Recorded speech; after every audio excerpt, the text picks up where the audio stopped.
Hello students, in this video we'll discuss chapter number 5 from traders to ruler. बेटा ये chapter आप लोगों के लिए बहुत इम्पॉर्टेंट है, ठीक है। क्यों इम्पॉर्टेंट है? क्योंकि इस चैप्टर में हम लोग दो इम्पॉर्टेंट इवेंट्स को डिस्कस करेंगे। एक इम्पॉर्टेंट इवेंट है, first important event battle of Plassey जो हुआ 1757 में। दूसरा इम्पॉर्टेंट इवेंट है बैटल ऑफ बक्सर जो हुआ 1764 में। ये जो दो बैटल्स थे या जो दो इम्पॉर्टेंट इवेंट्स थे, इन्होंने इंडियन हिस्ट्री को ड्रास्टिकली चेंज करके रख दिया। कैसे? ईस्ट इंडिया कंपनी जो ट्रेडर बन के आई थी वो क्या बन गई? रूलर। यहाँ पर ट्रेडर्स लिखा है, तो ईस्ट इंडिया कंपनी अकेले नहीं आई थी बेटा, उसके साथ Dutch east India company, French East India company भी इंडिया में आई थी, ठीक है। और आज का जो पुदुचेरी आप देखते हो, पौंडीचेरी नाम सुना होगा ना, जिसको अभी हम पुदुचेरी कहते हैं, उसके ऊपर कंट्रोल किसका था? फ्रांस का। जो गोवा आप लोगों को पता होगा, गोवा के ऊपर कंट्रोल था पोर्चुगल का, वो पोर्तुगीज कॉलोनी था गोवा। पौंडीचेरी, पुदुचेरी फ्रेंच कॉलोनी थे, और बाकी बचा हुआ इंडिया जैसे बंगाल हो गया, अवध हो गया, दिल्ली हो गया, ये किसके पास था? ब्रिटिश के पास था, ठीक है। तो ये ट्रेडर्स कैसे रूलर्स बन गए, ये हमें ध्यान रखना है। इस चैप्टर में हम वही पढ़ेंगे कि कैसे धीरे धीरे ये ट्रेडर्स, ये रूलर्स बन जाते हैं, ठीक हुई बात। तो गोवा किसके पास था बेटा? पोर्तुगीज के पास था, पुर्तगालियों के पास था। वास्को डिगामा याद है ना, वो पोर्चुगल नेविगेटर ही था। और पुदुचेरी, आज का जो पुदुचेरी है, वो पुदुचेरी किसके पास था बेटा? फ्रांस के पास था, ठीक है बात। बेटा जैसे ही मुगल एम्परर औरंगजेब की डेथ होती है 1707 में, इसके बाद एक कायोटिक सिचुएशन आ जाती है पूरे इंडिया में। क्यों आ जाती है ये पॉलिटिकल इनस्टेबिलिटी या कायोटिक सिचुएशन? क्योंकि जो सक्सेसर होते हैं औरंगजेब के, वो उतने एबल नहीं होते थे जितने मुगल्स थे। इन जो औरंगजेब के बाद जितने भी रूलर्स आएंगे उन्हें हम लेटर मुगल्स कहते हैं, उतने पावरफुल नहीं थे जितने कि मुगल्स थे, ठीक है बात। तो यहाँ पर हम देख रहे हैं कि स्लोली स्टेडी डेकेडेंस हो रहा है। डेकेडेंस का मतलब होता है डिक्लाइन, या हिंदी में बोले तो पतन। कि ये जो स्लोली डिक्लाइन हो रहा है मुगल एम्पायर का, इसकी वजह से पूरे एम्पायर में पॉलिटिकल इनस्टेबिलिटी आ जाएगी। पॉलिटिकल का मतलब होता है राजनीतिक, और इनस्टेबिलिटी का मतलब होता है अस्थिरता। पूरे इंडिया में पॉलिटिकल इनस्टेबिलिटी आएगी, बहुत सारे इंपॉर्टेंट रीजनल किंगडम्स बनेंगे, और हर किंगडम अपनी सुप्रीमेसी को एस्टेब्लिश करने की कोशिश करेगा। और ये मूर्ख, ये गधे किंगडम्स इस बात को बिल्कुल भी असेस नहीं कर पाएंगे कि भाई हमारी ये जो लड़ाइयाँ होंगी, बीइंग अ रीजनल किंगडम, हम छोटे छोटे एरियाज के लिए एक दूसरे से जेलिस की फीलिंग रखेंगे, लड़ेंगे। इस बात का फ़ायदा उठाएंगी यूरोपियन कंपनीज, ठीक है, यूरोपियन ट्रेडिंग कंपनीज। तो ये असेस करने में फेल हो जाते हैं कि भैया हमारी कंट्री में कोई और भी है जो बहुत ज़्यादा स्ट्रेंथन हो रहा है, मजबूत हो रहा है, और वो कौन है? European trading companies. And the threat they post, ना तो ये थ्रेट चेतावनियों को समझ पाए जो यूरोपियन ट्रेडिंग कंपनीज दे रही थी, ना ही तो यूरोपियन ट्रेडिंग कंपनी की ग्रोइंग स्ट्रेंथ को ये रीजनल किंगडम समझ पाए। और इसी चीज़ का फ़ायदा उठाया ब्रिटिशर्स ने, और वो इंडिया को कॉलोनाइज कर पाए, इंडिया के ऊपर रूल कर पाए, ठीक हुई बात। Europeans as traders. अब हम यूरोपियंस की बात करें, यूरोपियंस में देखो Denmark, Finland, Spain, Portugal, Germany, England, ये सारी कंट्रीज़ हैं, है ना। कहाँ की हैं? ये यूरोप की हैं। तो जो इंडिया है, इसके ट्रेड रिलेशनशिप्स जो थे यूरोप के साथ, बहुत अर्ली टाइम से, बहुत पुराने टाइम से हम ट्रेड करते आए हैं। फिर धीरे से न्यू सी रूट्स की डिस्कवरी होती है। आपको पता है ना, 1498 में Vasco da Gama via Cape of Good Hope India पहुंच जाता है। अब नए सी रूट मिलने से और बहुत सारे यूरोपियंस इंडिया में आते हैं। किसके लिए आते हैं बेटा? ट्रेड करने के लिए। ट्रेडर बन के इंडिया आते हैं। The discovery of new sea route to India led many European countries to form trading companies in India. अब क्योंकि रास्ता मिल गया है इंडिया तक पहुंचने का, तो बहुत सारी यूरोपियन ट्रेडिंग कंपनी अपनी ट्रेडिंग पोस्ट बनाएगी। कहाँ पर? इंडिया में। और इंडिया के मार्केट को एक्सप्लोर करेंगी, और एशिया के दूसरे पार्ट्स में भी जाएंगी अपने प्रोडक्ट्स को सेल आउट करने के लिए, अपने लिए रॉ मटेरियल खरीदने के लिए। अर्ली 17th सेंचुरी तक प्राइवेट एंटरप्राइज थी, trade till early 17th century was a private enterprise. जो ट्रेड होता था 17th सेंचुरी तक वो तो प्राइवेट एंटरप्राइज, कभी एक्स ने कर लिया कभी वाई ने कर लिया, तो प्राइवेट एंटरप्राइज के थ्रू होता था। इंडिविजुअल मर्चेंट्स, इंडिविजुअल ट्रेडर्स आते थे, हमसे सामान लेके वापस चले जाते थे। बेटा 17th सेंचुरी ऑनवर्ड ये जो ट्रेडिंग कंपनीज थी ये एक ऑफिशियल परमिशन लेके आएंगी, ठीक है, कि भाई इस पर्टिकुलर कंपनी से तो हम ही डील करेंगे, इस पर्टिकुलर कंट्री से तो ये ही डील करेगा, इस तरीके की परमिशन लेके अब ये इंडिया आएंगी। 17th सेंचुरी के बाद से जो ट्रेडिंग कंपनीज थी, पोर्चुगल की, हॉलैंड की, इंग्लैंड की, फ्रांस की, डेनमार्क की, इन्होंने अपनी ट्रेडिंग पोस्ट बनाना स्टार्ट कर दिया कोस्टल एरियाज में।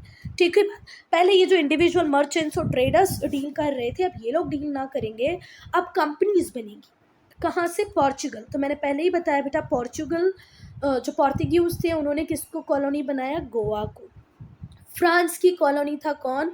पुदुचेरी। वैसे फ्रांस का एरिया बड़ा था पर ब्रिटिशर्स ने लड़ के फ्रांस को सिर्फ पुदुचेरी, यनाम, माहे, कराईकल आप लोगों ने सुना होगा मैप पे, वो पौंडीचेरी ही है ना, पौंडीचेरी के डिस्ट्रिक्ट्स ही हैं। तो पौंडीचेरी फ्रांस की कॉलोनी हो गया, गोवा पोर्चुगल की कॉलोनी हो गया, और इंग्लैंड ने तो मैक्सिमम पार्ट पे कंट्रोल किया ही था। हॉलैंड आज किस नाम से जाना जाता है? नेदरलैंड्स के नाम से जाना जाता है। और Denmark is Denmark till date, पर हॉलैंड का आज का नाम है नेदरलैंड्स। तो इन सब ने कोस्टल एरियाज में अपनी ट्रेडिंग पोस्ट बना लिए, और ये ट्रेडिंग पोस्ट को फैक्ट्रीज कहते थे। बेटा ये वो फैक्ट्रीज नहीं थी जहाँ पर कुछ मैन्युफैक्चरर हो रहा हो, ऐसा नहीं था। बस इन फैक्ट्रीज में जो ट्रेडिंग पोस्ट थे इनमें ऑफिशियल्स रहते थे कंपनीज के, जिन्हें उस टाइम में फैक्टर्स कहा जाता था। जो कंपनी ऑफिशियल्स थे उनको किस नाम से जाना जाता था? फैक्टर्स। और इसीलिए ये जो जहाँ पर भी रहते थे उसे क्या कहा जाता था? फैक्ट्रीज। ये जो फैक्ट्रीज थी इनमें ऑफिसेज भी होते थे, गोडाउन्स भी होते थे, और थोड़ा सा रेसिडेंशियल एरिया टाइप भी होता था जिसमें कि वो फैक्टर मतलब वो व्यक्ति जो कंपनी का ऑफिशियल है वो रह पाए। ठीक हुई बात। Most of them also had houses of officials and traders के लिए, ऑफिशियल्स के लिए हाउसेज भी होते थे, ऑफिस होता था और गोडाउन होता था। जो भी सामान यहाँ से वो खरीदते थे उसको रख लेते थे, या जो बेचने के लिए सामान लेके आते थे इंडियंस को वो रख लेते थे। फैक्टर्स के लिए रहने के लिए वो क्या कहते हैं, रेसिडेंस भी था और ऑफिस भी था। ये जो फैक्ट्रीज थी धीरे धीरे करके स्मॉल टाउन्स में बदल गई। ओवर टाइम सम फैक्ट्रीज वर फोर्टिफाइड। देखो धीरे करके ये जो फैक्ट्रीज थी ये छोटे टाउन का रूप लेने लग गई, और धीरे धीरे इनका फोर्टिफिकेशन भी स्टार्ट हो गया, धीरे से इन्हें फोर्टिफाइड भी कर लिया गया।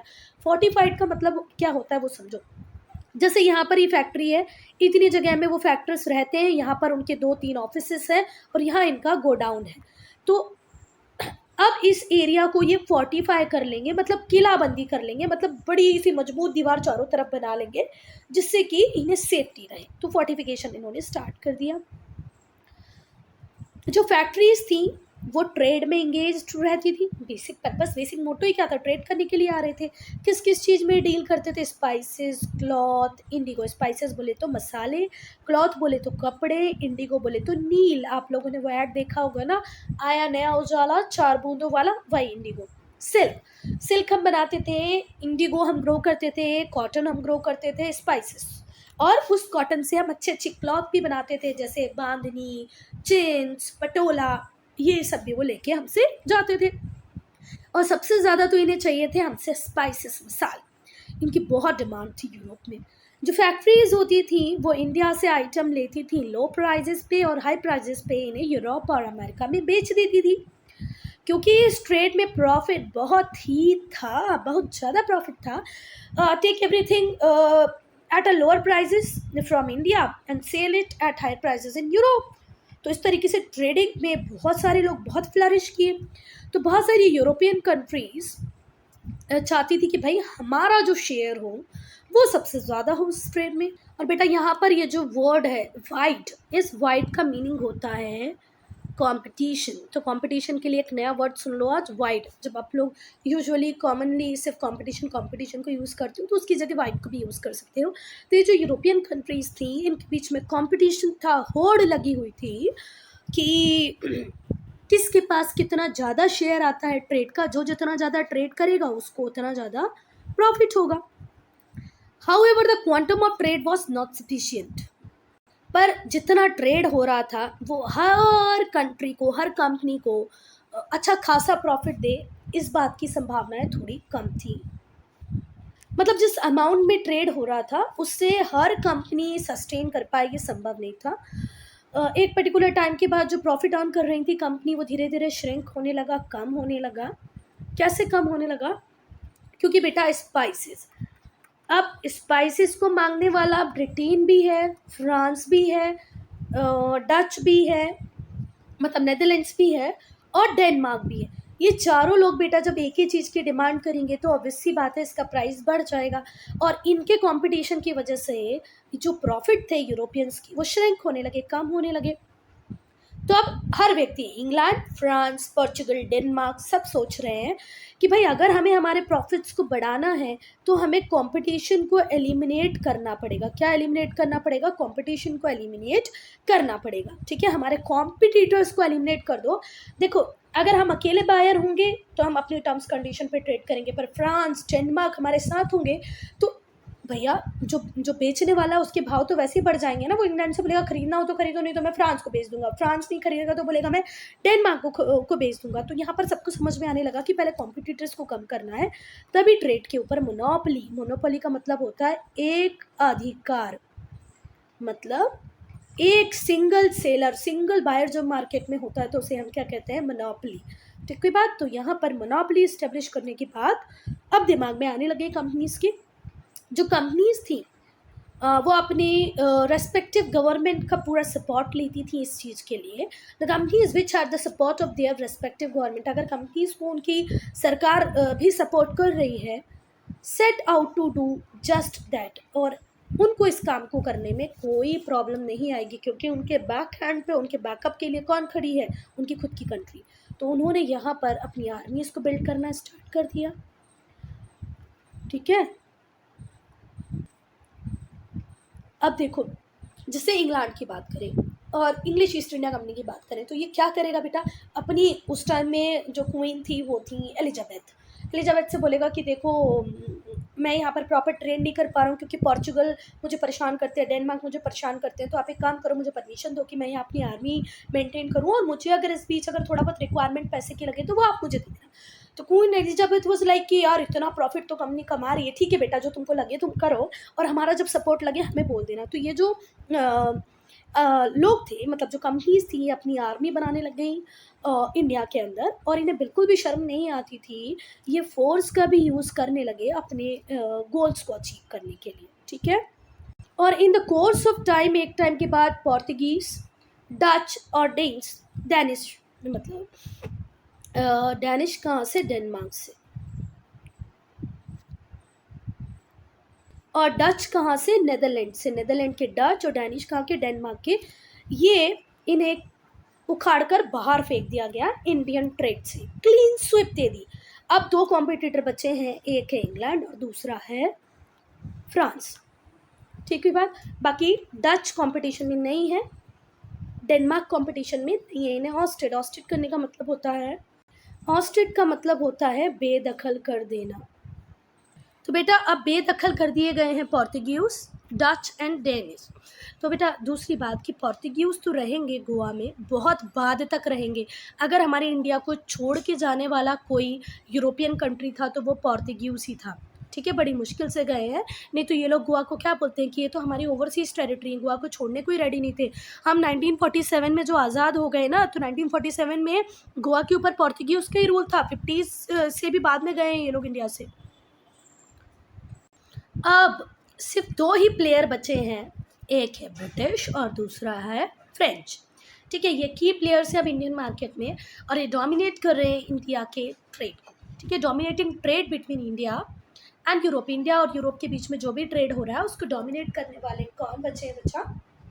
ब्रिटिश और फ्रेंच। ठीक है, इंग्लिश ईस्ट इंडिया कंपनी। तो बेटा जो ईस्ट इंडिया कंपनी थी इंग्लैंड की, उसको शुरू करने वाले, उसको एस्टेब्लिश करने वाले, स्टार्ट करने वाले थे ब्रिटिश मर्चेंट्स, मतलब ब्रिटेन में रहने वाले व्यापारी, ब्रिटेन के जो मर्चेंट्स थे उन लोगों ने मिलकर बना लिया इंग्लिश ईस्ट इंडिया कंपनी को। कब बनाया? 1600 में बनाया। और उस टाइम जो क्वीन थी ब्रिटेन की वो थी क्वीन एलिजाबेथ I। इन्होंने क्वीन एलिजाबेथ वन ने इंग्लिश ईस्ट इंडिया कंपनी को एक्सक्लूसिव राइट दिए कि भाई जाओ और जाके ईस्ट में ट्रेड करो, हमारे इंग्लैंड से, हमारे ब्रिटेन से कोई भी और कंपनी आपके साथ कॉम्पीट करने वहां नहीं आएगी, you will have exclusive right. जैसे एक ही कंट्री से, ब्रिटेन से 2-4 कंपनी अगर हमारे इंडिया में या ईस्ट में ट्रेड करने आ जाती तो क्या होता, वो आपस में ही कॉम्पीट करती। तो इस कंपटीशन को अवॉइड करने के लिए क्वीन एलिजाबेथ वन ने एक्सक्लूसिव राइट दे दिए ट्रेड के, किसको, इंग्लिश ईस्ट इंडिया कंपनी को। इसका मतलब कोई और ट्रेडिंग ग्रुप इंग्लैंड से इस कंपनी को कॉम्पीट करने के लिए इंडिया या ईस्ट में नहीं आएगा। क्या बात क्लियर हुई? ये एक अच्छा डिसीजन था। अगर कोई किंग, क्वीन या कोई गवर्नमेंट ऐसा फैसला लेती है तो बहुत अच्छा है, ठीक है। इन 1612 में क्या हुआ, हमारे इंडिया के लिए तो वो एक बुरा फैसला साबित हुआ, पर इससे इंग्लैंड को बहुत फायदा हुआ। तो जो क्वीन थी उन्होंने किसके हक में फैसला लिया बेटा? अपनी कंट्री के हक में, ठीक है। चलो 1612 में जो कंपनी थी उसने अपनी पहली फैक्ट्री बनाई सूरत में। कंपनी एस्टेब्लिश हो गई थी 1600 में, पर उसने अपनी पहली फैक्ट्री सूरत में बनाई 1612 में। उसके बाद धीरे धीरे करके कंपनी के जो ट्रेडिंग सेटलमेंट्स थे वो मद्रास, मतलब आज हम चेन्नई बोलते हैं, बॉम्बे को आज हम मुंबई बोलते हैं, कलकत्ता को हम कोलकाता बोलते हैं। तो सूरत में पहली फैक्ट्री लगाने के बाद इन्होंने इनके ट्रेडिंग सेटलमेंट्स 3 और जगह खोले। कहाँ कहाँ पर? मद्रास, बॉम्बे, कलकत्ता। मद्रास को आज हम चेन्नई बोलते हैं, बॉम्बे को आज हम मुंबई बोलते हैं, कलकत्ता को कोलकाता बोलते हैं। ट्रेड yielded enormous प्रॉफिट, और इतना भयंकर प्रॉफिट अब ईस्ट इंडिया कंपनी को होने लगा क्योंकि अब कंपटीशन के नाम पे सिर्फ बचे थे फ्रेंच और कोई कॉम्पिटिटर था ही नहीं। तो एक बहुत बड़े अमाउंट में प्रॉफिट बना रहे थे। कौन बेटा? Britishers. And the company became very rich, और कंपनी बहुत रिच हो गई। It gradually began to interfere in the internal affairs of India, और ये इतनी बड़ी कंपनी बन गई कि अब ये इंडिया के इंटरनल मैटर्स में भी इंटरफियर करने लगी। समझ में आ रहा है बात? तुम ट्रेड करने आए हो बेटा, ट्रेडिंग करो। पर ऐसा नहीं कि ईस्ट इंडिया कंपनी ने धीरे धीरे धीरे धीरे वो हमारे जो इंटरनल मैटर्स होते हैं उसमें भी इंटरफेयर करने लगी। ऐसा किंगडम होना चाहिए, ऐसी आर्मी होना चाहिए, इसके साथ डील करो, उसके साथ डील मत करो, हमें ट्रेड कंसेशन दे दो। ये सारी बातें भी अब English east India company India में करने लगी। फ्रेंच ईस्ट इंडिया कंपनी, तो फ्रेंच ईस्ट इंडिया कंपनी कब एस्टेब्लिश हुई बेटा? 1664 में। इंग्लिश ईस्ट इंडिया कंपनी कब बनी? 1600 में। तो 64 ईयर का डिफरेंस तो इनके फॉर्मेशन में ही था। इसने अपना बेस कहाँ पर बनाया? पौंडीचेरी में, आज जिसे हम कहते हैं पुदुचेरी। कंपनी की फैक्ट्रीज थी कहाँ कहाँ पर? माहे, यनम और कराईकल। माहे, यनम, कराईकल, यहाँ पर इनकी फैक्ट्रीज थी। और ये फैक्ट्रीज में हमेशा ध्यान रखो बच्चा, ये मैन्युफैक्चरिंग यूनिट्स नहीं थी, यहाँ पर सिर्फ ऑफिसेस से फैक्टर्स रहते थे, मतलब कंपनी ऑफिशियल्स रहते थे, और गोडाउन था।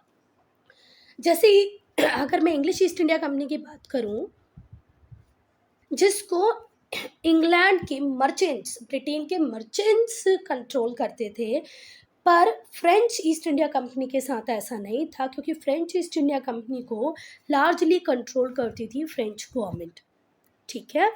ईस्ट इंडिया कंपनी को कौन कंट्रोल करता है? प्राइवेट इंडिविजुअल्स, मर्चेंट्स, ठीक है। उनको बनाया ईस्ट इंडिया कंपनी को ब्रिटेन के मर्चेंट्स नहीं था, पर फ्रेंच ईस्ट इंडिया कंपनी को लार्जली कंट्रोल करती थी French government, and was heavily dependent on government for financial and military support. और इनके पास फ्री हैंड नहीं था, फ्रेंच ईस्ट इंडिया कंपनी के पास फ्री हैंड नहीं था। इनको हर बात के लिए किस पे डिपेंड करना पड़ता था? फ्रेंच गवर्नमेंट के ऊपर डिपेंड करना पड़ता था, भले वो फाइनेंशियल मैटर्स हो या मिलिट्री सपोर्ट की बात हो।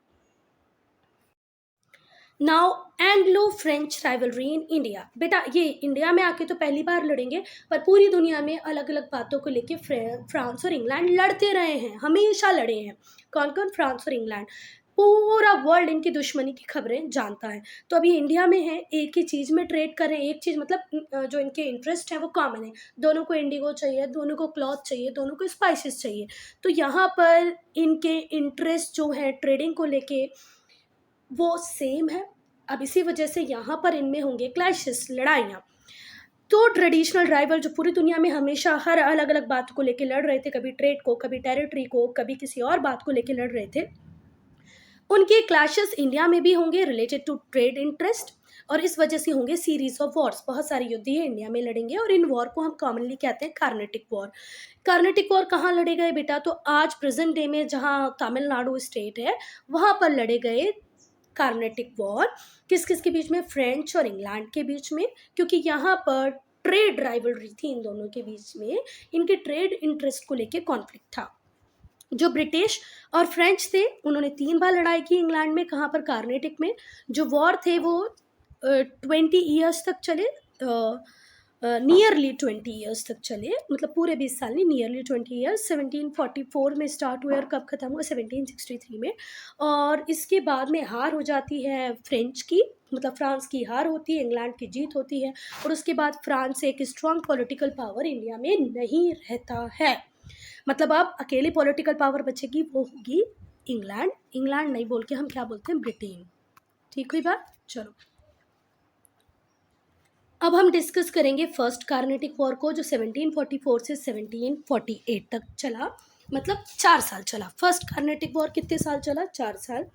1744 में इंग्लैंड और जो फ्रांस थे वो वॉर यूरोप में भी कर रहे थे बेटा, है ना। 1744 में ऐसी कंडीशंस बन रही थी, जैसा मैंने पहले भी बोला कि पूरी दुनिया में आपस में लड़ते ही रहे, किसी भी मैटर को लेके लड़े, तो इनका वॉर यूरोप में भी चल रहा था। किसका? इंग्लैंड और फ्रांस का, किसी बात को लेके चल रहा होगा। चल, तो इसी वजह से ये इंडिया में भी लड़ने लग गए, मतलब उस वॉर का जो यूरोप में चल रहा था इंडिया के ऊपर भी इम्पैक्ट आया। जो ब्रिटिश थे वो threaten to occupy Pondicherry.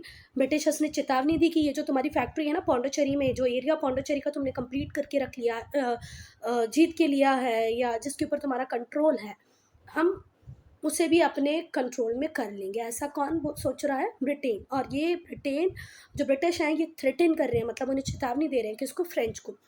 French led by duplex, और इस टाइम में फ्रेंच को लीड कर रहे थे, लाइड कर रहे थे कौन? Duplex.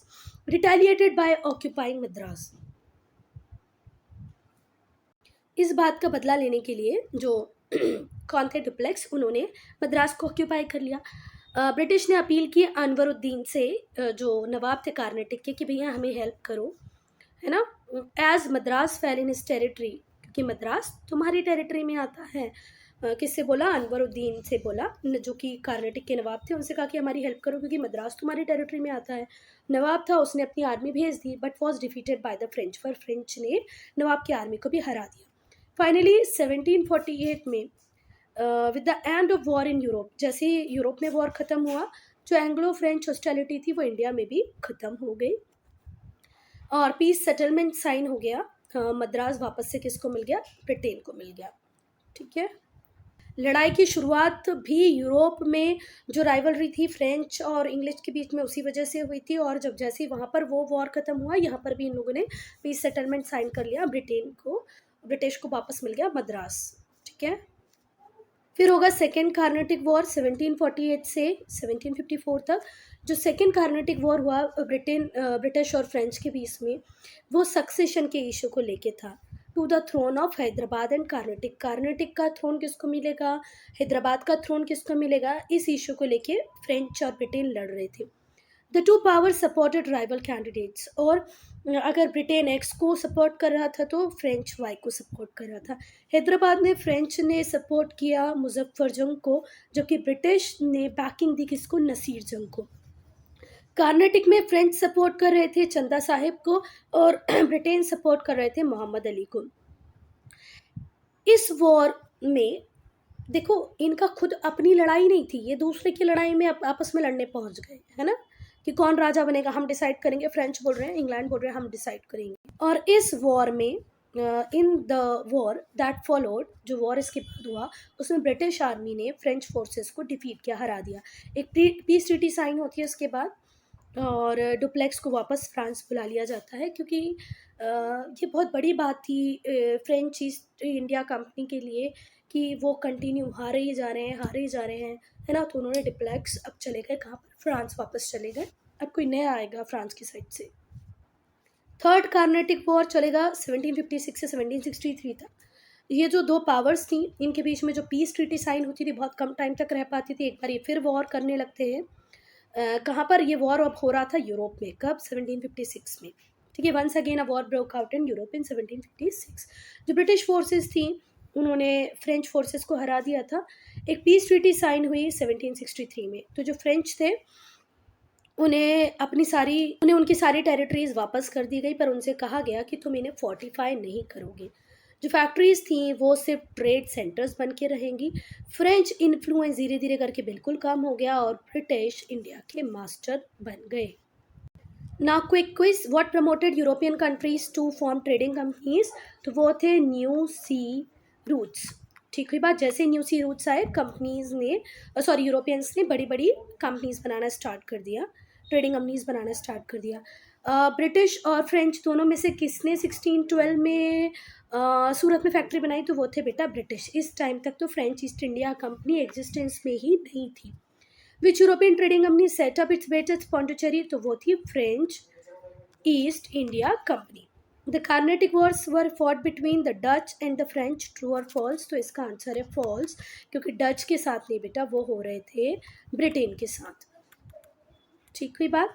British conquest of Bengal हम लोग पढ़ेंगे पार्ट 2 में। ठीक है, I am ending this video here only. If you have any doubt, any problem, to write in comment section.